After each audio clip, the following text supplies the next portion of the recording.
சொக்கனுக்கு பக்கத்திலே சோடி என்று வந்தவளே நூல் புடவையில் ஒளிஞ்சுக்கிட்டு நினைச்ச தாளம் போடணுமே.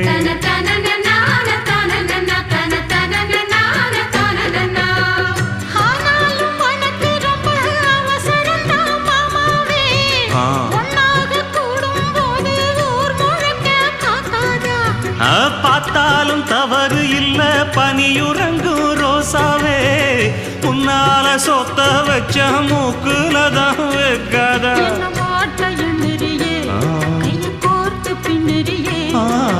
பாட்ட பாடி பல விதமா சேட்ட பண்ணுறியே.